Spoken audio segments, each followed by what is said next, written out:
Welcome to the Untrapped Podcast, where we're motivated and inspired about success, small business, and personal development.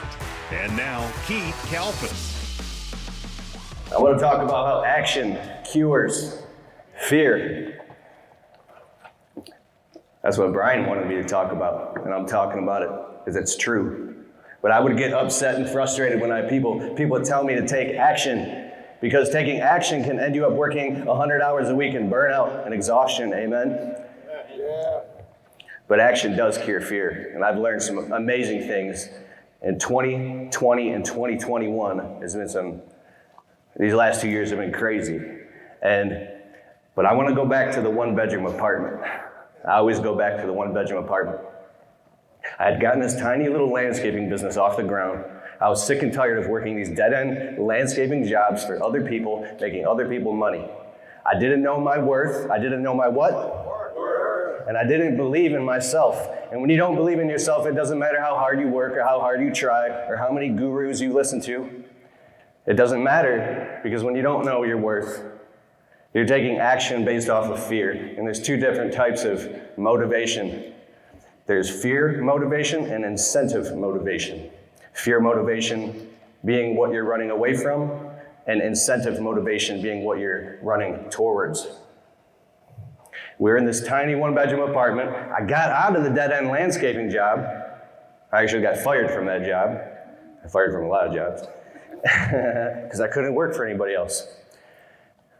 So we're in this one-bedroom apartment, 3 years, toiling, embarrassed. The walls are closing in on my wife and I felt ashamed of myself. I still didn't believe in myself. And we were looking for houses. The credit score was in the toilet. I was barely paying off debt, trying to get enough money together to finally take our lifestyle to the next level, like these people that I see on the internet. And it was eating me apart inside. And I remember after 5 years now of breaking promises to my wife and my family and my little dog Miko, if you see him in the videos, we were so frustrated and fed up, we started going around and looking at homes. Couldn't afford them, so what's the next best thing? A 2-bedroom apartment. Luxury condos, they call it. So we're looking at 2-bedroom apartments. I'm leaving job sites at 3 p.m. She's calling me. We're going to look at these apartments. I'm scared. The walls are closing in on us on this 1-bedroom apartment that we're in. And we walk into this place called Kennedy Avenue. And when we walked in there, I'm walking around with my wife. I'm like, oh my God, am I even worthy of this? Should we take this action? I'm in fear. I had a little bit of money in the bank, but the rent was double of what we were paying in the apartment. And I grew up listening to people like Dave Ramsey and listening to all these guys, even Robert Kiyosaki saying, don't count your chickens before they hatch. Don't spend what you can't afford. Make sure you have money for a rainy day. And so the math always told me, based off of my current belief system, that it was impossible to move into this new place. So we walk around Kennedy Avenue, and it's like, it was a dream come true to me, because there was 2 bathrooms. Anybody here is married? And I remember in Freeway Drive, that tiny bedroom, 1-bedroom apartment off the freeway where we lived, you could hear all the traffic every night, all day long. It got to the point where I was like, this traffic, it was literally off a freeway. That's why the rent was so cheap. I had a buddy who lived there too. He was one of my best friends. And one day he said to me, he's like, I think the traffic is soothing.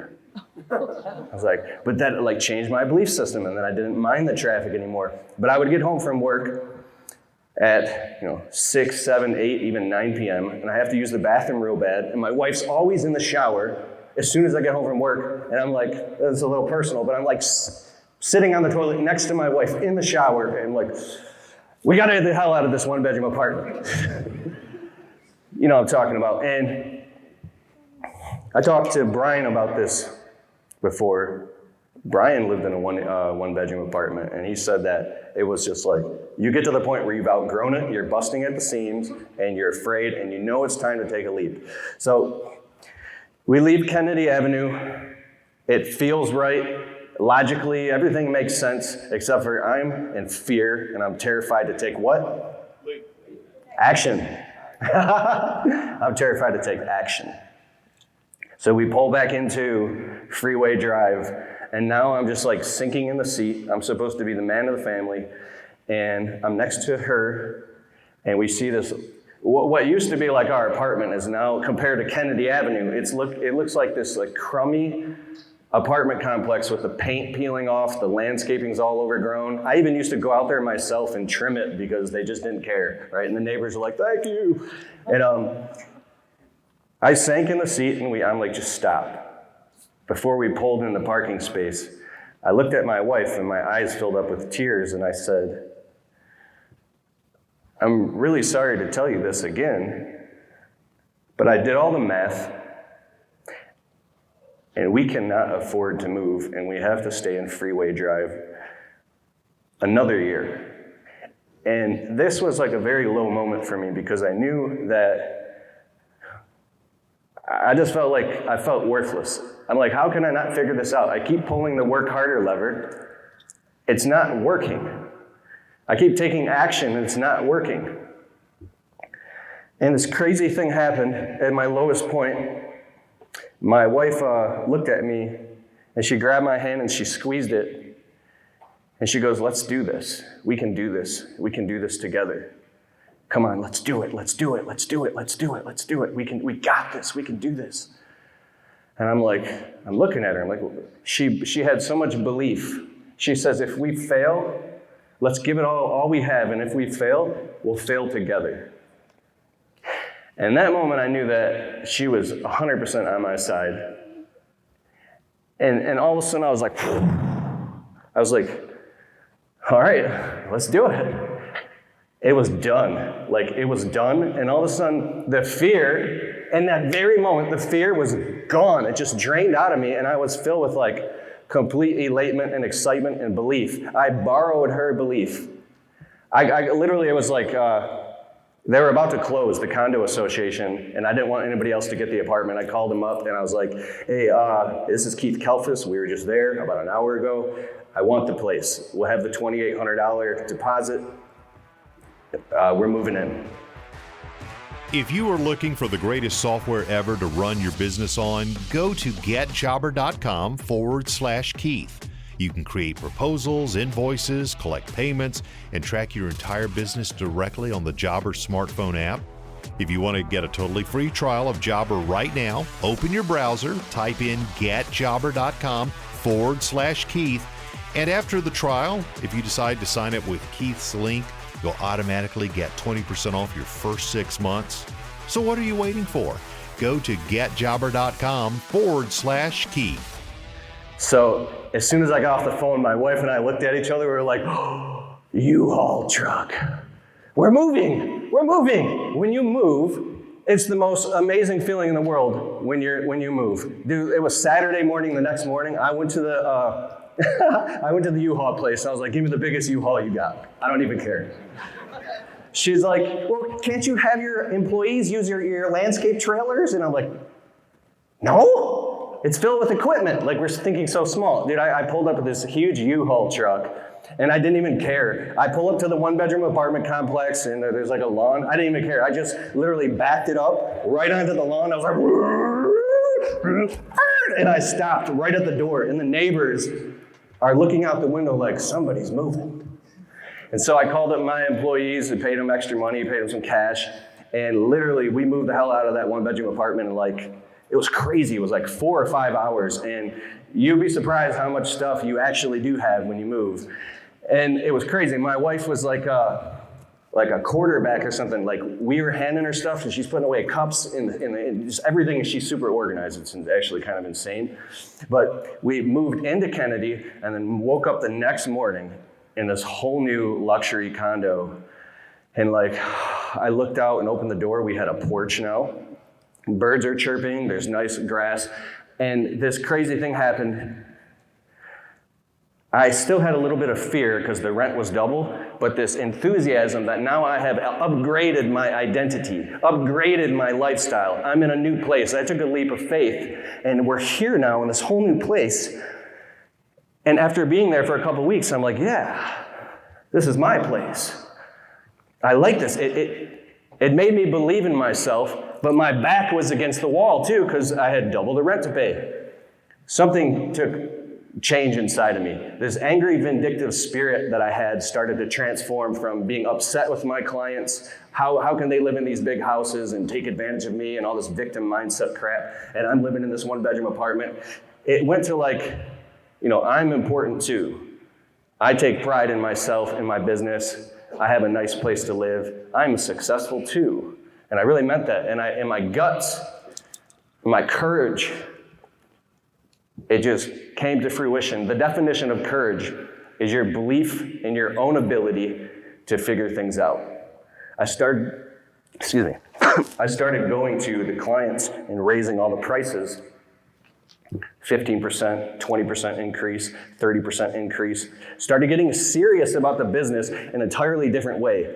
Because I was before as a workaholic, but now that your back's against the wall, you're getting serious. You're literally like getting coaching, you're creating structures and plans and budgets and figuring this thing out, because now you don't have a choice.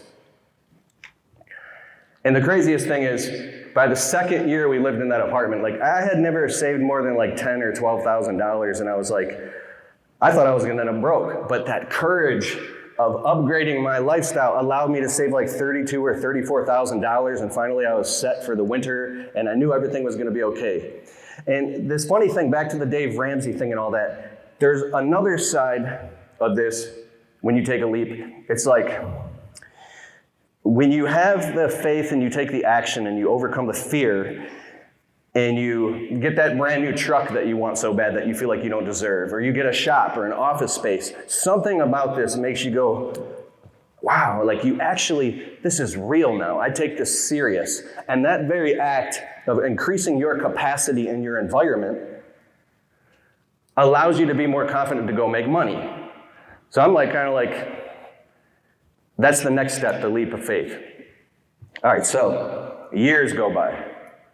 We're still at Kennedy Avenue. We're saving up, paying off debt, and moving into our home, which we're in now. And we're in this nice neighborhood. We have like hundreds of clients by then. And we're driving through this beautiful neighborhood that I used to work in when I worked for that landscaping company. I worked for a bunch of companies, but the big company that I worked at, where there was like a few hundred guys, there's these neighborhoods, and if you've been in business long enough and you've worked for other companies, you drive past and you look and you go, oh my God, like, I remember I used to work there. I've cut that lawn before, and that one, and that one. It's like this whole thing. And we're driving through the neighborhood, and all of a sudden I see the trucks and the trailers of the company that I used to work at. And I'm like, hey, oh my God, they still cut that same property. It's like all these rich clients.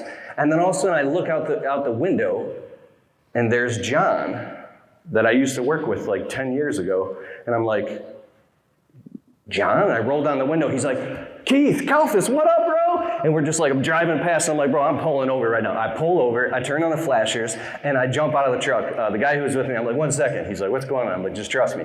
So I run all the way back. There's this crew of guys working, and there's John. And I run up to him, and I look in his eyes, and I give him the biggest hug ever with my whole heart. I'm like, dude, what's up, man? So John and I, when we worked at the company, you make friends when you have coworkers. We worked our tails off, but there was times where, you joke around and you make friends. And we were doing fall cleanups like 10 years ago, and we're inside of the enclosed huge landscape trailer, this big box trailer. And we were grabbing tools at the same time, and then we ended up just hanging out and talking and conversating, and we both had side hustles. We were very entrepreneurial minded, and he was always talking about having money coming in from all different angles, and we were breakdancing in the trailer and joking around, and it was a great time, and I connected and I bonded with him as a kindred spirit, and I had several friends like that, but especially John. And I knew deep down inside that one day we were gonna get the hell out of there, and we would have our own successful businesses. I just knew this. So 10 years goes by, and I stop at that job site, and there's John still at this company. And after I hugged him, I pulled away. I looked in his eyes. His eyes were like glazed over, as though he had given up on his dreams years ago. And he looked desperate inside. And he goes, Keith, bro, you're like you're like famous now. I see you all over the internet. And I'm like, dude, what are you talking about? I don't even care about that. How are you doing? What's up, bro? And he's like, everything's good, man. And in that moment, I felt in his spirit, like the pain that he didn't believe in himself, and he let fear stop his ability to take what? Take action. And I wanted to grab him so bad and just grab him and shake him and go, what the hell are you doing here, man? And just grab him and show him the ropes of business. And I wanted to get him the hell out of there, but I know that you can't impose your will on anybody else. And if you pick somebody else up, like this podium, if you pick somebody up and their feet lose contact with the ground, like you want something for them more than they do, their feet lose contact with the ground, and the ground that's real and viable to them day to day. And then you become responsible for them. I've already been through that. So I didn't say anything to him out of respect. But like when I left and I gave him a hug, I'm like, bro, I'll see you around. I just got in my truck. And that was another defining moment where I was like, whew. I realized where I had come in my life in the last 10 years and where I still would have been if I didn't have the guts to quit landscaping and working for other people and get my own business off the ground. Hey, Untrapped podcast listeners. You transform properties, but getting consistent clients can be tough. How do you get more eyes on your amazing outdoor services? Footbridge Media specializes in helping contractors like you dominate your local market online.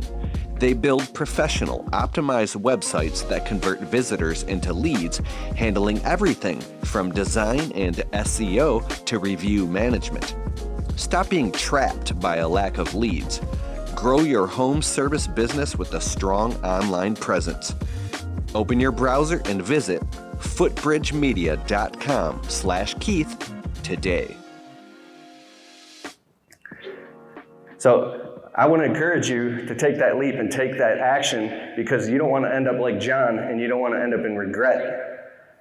There's way too many people here that are having successes in their business that I meet year after year. Brian's event, the GIE Expo, I meet these guys in person. They're just getting their business started. And literally the next year, they're like, oh, I'm still afraid. I'm so afraid to go full time, man. I can't do it. And then I meet them next year, and then they did it. And they're like, dude, we hit 113,000. Next year, 180,000. If they can do it, you can do it. I used to look around at other people and I would get upset and I would become envious of them, to the point where I was like pacing around that one-bedroom apartment in front of my wife like a maniac going, money, money, money. It's all about money. How do we get more money? Oh my God. It was this crazy thing. And I learned that when you just chase money, it's never going to show up. It's going to evade you. It's about facing the fears and having the difficult conversations. And I look back at John at that company, and he didn't, I don't know, maybe he's doing something amazing. I'm not judging anybody, but I saw the look in his eyes. So don't do that. Take that leap. Action cures fear. Action cures fear. What cures fear? Action. But decisive action. Like I said, just taking action will end you up working 90 hours a week. I've been there. Anybody here work themselves into a depression, total burnout? Yeah. Here's a different type of decisive action, that is facing your fears and taking action through other people. This is called who, not how. This changed my life over the last few years. So frustrated. I always said, how the hell am I going to manage the books in my business and keep everything lined up or do the taxes? How am I going to do this? How am I going to do that? It was always how, and that puts so much pressure on you that you feel like, well, I only have this many hours in a day. Then you can go into this cycle where you feel you're stretched so thin that you can't do it. Well, the strategic action through other people of who, not how, is who can you find to help you do it? There's a saying that I love, where you'll be in 5 years is directly correlated to the people you associate yourself with, the books that you read, and the difficult conversations you're willing to have. I think some of us are afraid to have difficult conversations. I know that I am. When I talk about this strategic action, I'm talking about getting around live events like this, going to workshops, private masterminds, paying the money, the $500 to the $1,000 for that coach or that mentor that you can get on the phone with, or Zoom calls every single Friday for the next 6 weeks to dial in some system in your business that you've been evading and avoiding and making excuses about that are so hard to do. My media business right now, we have 12 people working, and it's getting really overwhelming for me. And I've hired a consultant for $150 an hour. And when I used to hear people talk like that, what do you mean you hired somebody for $150 an hour? I have a friend, Kurt Kempton. He owns a company called Responsibid. It's like you plug it into the front of your website and it does automated bidding. And I called him up once. He goes, I have people that I pay $250 an hour to, and this might be a bit over your heads, but hang with me.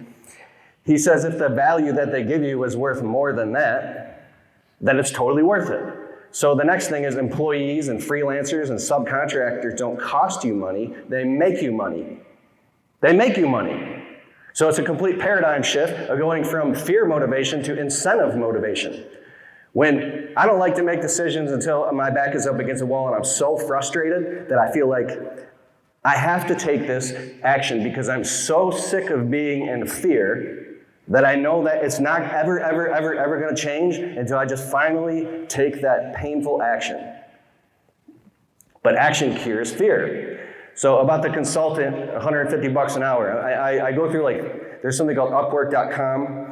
I went through 30 different people, analyzed all their profiles for a specific skill set to build these systems into my media business. And then I narrowed it down to 20, then 10. Then I interviewed 5 people. And this one lady she had the exact skill set that I needed. It was a perfect fit. So when I do these hour-and-a-half Zoom calls every single Friday, it's not $150 an hour every single hour a day. This is a consultant. They're compressing time for you. So when I'm on a Zoom call in an hour and a half, I feel like I'm so uncomfortable, I'm in anxiety. I feel like I'm being strapped into a Formula One race car and just like 150 miles per hour to the point where I'm overwhelmed and I'm like, okay, I can't take any more of this. What I'm talking about is the things in your biology of belief that you feel is so real to you. The prices that you're charging your clients, your current business, where you're living, what your life looks like. The things in your business that drive you insane that you tell yourself you can't fix. Like there's no way these clients are gonna pay higher prices. I can't raise the prices or I'm gonna lose them. Or I can't expand this thing or it's gonna fall apart. If I hire this next employee, how am I gonna afford to pay them? This chicken and the egg thing will drive you insane and stress you the hell out. But what I'm saying is if you invest the money and find coaches and people that have actually already done it, I'm not talking about thousands of dollars, I'm talking about maybe $500. Put your money where your mouth is and say, hey man, I need help with this thing in my business, dialing in the sales, dialing in this system. Then that person will coach you one-on-one or a group like this. And that is an example of a strategic action to get you to the next step. So, this is my guy, Aaron here. Don't mind him. I would look at these guys like Corey Ballard and Greg Whitstock, and I would get upset. I'd be like, how are these guys running these multi-million-dollar businesses? How are they doing this? And I'm always looking at how, and I'm not looking at why. And I think that there's something deep down inside that drives them. And you know what I want to do right now? I have a quick question for you. I'm going to change lanes a bit. I created a group called the Untrapped Alliance where we go live every other Wednesday night in a controlled environment. I'm sick of scrolling on social media. I'm sure you are too. Let's get focused on our businesses. We already started the group, so if you join at keithkalfas.com/alliance, you can get access to the replays. And the bonus is we're gonna have special guest experts who run multiple 6- and 7-figure businesses. They're gonna come on and teach us how to do sales, marketing, persuasion, close higher ticket jobs. These are people who got their shit together. And I'm really excited to have them on. Go to keithkalfas.com/alliance. I'll see you on the Wednesday night call. Let's go. I think that there's this thing I'm obsessed with called a stable datum. When you build a belief system around how your current business and your life is, You believe that it's so real that if somebody even implores you to change it, it feels impossible to you. You will fight and scream. It's like your fingers are gripped on it so hard, and you can be stuck for years. I was stuck for 5 years, and I couldn't get out of this rut. A stable datum to me is a neural network in your brain where if there's something new or new information or something that challenges you, you haven't actually even built the neural network yet for this to be real in your brain and your psychology and in your emotions so it becomes real and manifests in your life. Here's an example. In hurricanes, I've heard that palm trees can sometimes be the only thing left standing because the wind will blow so hard that they can literally bend all the way down and almost touch the ground. And then at the end of the hurricane, when everything else is gone, sometimes the only thing left standing is the palm trees because they're so flexible. Well, if you, in your life, go through a hurricane in your life and you're holding on to something, you know what it is for you. You hold on to this palm tree so hard and you build this whole reality and belief system around it. It doesn't mean that your beliefs are 100% true about whatever you believe about your life and your business or what's struggling, how you're struggling, how you're afraid to take action to get to the next step. That belief system that you've created for your survival is so real to you that you're just clinging to it. So now all of a sudden the hurricane is gone. It's a bright, sunny, shiny day. The birds are chirping and people are walking around and you're still over here like clinging to this palm tree and you're terrified and someone's like, hey man, let that thing go. It's fine. You can raise your prices. You can grow your business. You can do whatever you want to do. You can upgrade your life. And you're like, what are you talking about, man? This belief system is rooted in your survival. I'm literally obsessed with this stuff. And Paul Jameson makes fun of me because I go overboard with this stuff, but this is where it's at. This is where the changes take place. So you're afraid to let go, but if it's like, you ever see in the cartoons when the guy's hanging off the ledge and they peel his fingers and he's like, one little piggy, two little piggy. And you're like, no. But if you just let go, everything's fine. You can build a new belief system. So I want you to become self-aware of your life and start questioning your thoughts and your beliefs. If you have a belief that says, I can't do this because, stop and say, why am I thinking that? Did somebody put that thought in my brain? Is this a story that I'm telling myself that's making me not take action? Is it just a story? Can I find somebody else who's actually done the thing? You will have massive breakthroughs when you get outside of that and start analyzing your own thoughts. Let's try and do it. Okay. There was one other extremely important point I just wanted to bring up. I was at dinner with Corey Ballard last night. We went to Buffalo Wild Wings, and Corey was all fired up, talking about his business and how excited he is, and it was really awesome. The second we got together, we were just talking nonstop. And Corey said something amazing to me. He was talking about how, I just think it's super impressive. The guy's built 2 multi-million-dollar businesses. He has all this stuff going on. And when you get one-on-one time with a guy like Corey, you just want to grab him and say, how did you do this? How are you doing this? Tell me. And when I asked Corey, he's like, it's just built into his DNA. It's who he is. He wants his company to be the best. He wants Ballard products to be the best. He's obsessed with this. He's a workaholic and he loves what he does and he's passionate about it.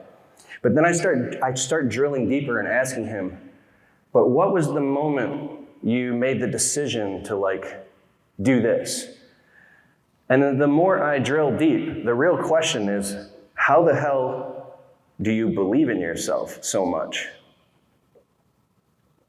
Because that's the real question. How do you believe in yourself so much? The most successful people I know, they have this belief in themselves that's so strong that they're willing to face their fears and take action. What's it for you? For me, it's my own mortality. It's knowing that I'm going to die one day without leaving a legacy. It's picturing my tombstone and my gravesite. You're going to die. It's looking at the people that I love that didn't make anything out of their lives and sit around and complain and make excuses all the time. It all goes back to belief, and it all goes back to facing fears and taking actions. So what are you going to do when you leave here? You're going to take what? Action. You're going to face your what? Fear. Fear cures. Action cures fear. And fear is cured by what? By what? Action. By what? Action. By action. Thank you. Where's my guy Aaron real quick?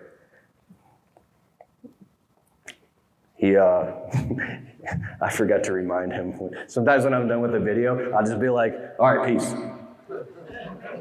So, all right, guys, thank you so much. I really appreciate it. I care about all you so much. I feel like I'm with my people right now. I love coming to these events, and I am with my people. You guys are incredible, and there's so many familiar faces. If this is your first time here, keep coming back and come back year after year, because this is the place where your business grows. This is the place where your fear is faced, and this is where you take action. If you want things in life, they're literally right within your grasp. Go find someone else who's done it and grab them and make friends with them and be like, hey, what can we do to get on a Zoom call or hang out or get a coffee? What is the specific thing that you've done that I need to do in my business? You know what it is for you, what you're struggling with, and dial in and get that specific thing done. Because on the other side of that fear is, your life will just be incredible. I had this vision forever to get $100,000 in the bank, and it seemed so impossible to me. Because at first there was like 20 grand and 30 grand, then I thought 50 grand. And last year, I hit $100,000 in the bank, and I couldn't even believe it. I woke up on a Saturday morning, and I just would look at my bank account like 5 times a day, and I'm doing all the math, and then I'm like dumping out change, and I'm like, how much? And I hit like $100,001.79.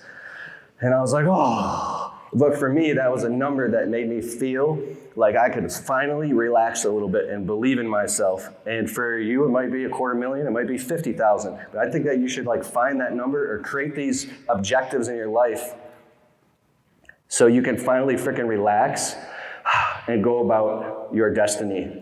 Because like I said, there's fear motivation and incentive motivation. If you keep running from what you're afraid of, you will end up in a messed up place one day. You might have a whole bunch of money, but you're just running from fear. You have to run towards what you want. Define your goals. Define what you want out of life. Clarify it and crystallize it. And what are you passionate about? And go after that. Design your life the way you want it, not what else somebody told you that you should do. So that's all I have. I want to say thank you so much. Hey, I hope you liked the show. And if you like the Untrapped podcast and you get value from it, can you please take a minute and go over to Spotify and leave it a well-worded positive 5-star review? It helps boost the rankings on Spotify so the show can get to more people. Therefore, these messages can get out to more people and inspire more people so then they can go out and start their small businesses and crush it and get to the next level. It's a huge deal. All right, I'll see you in the next show.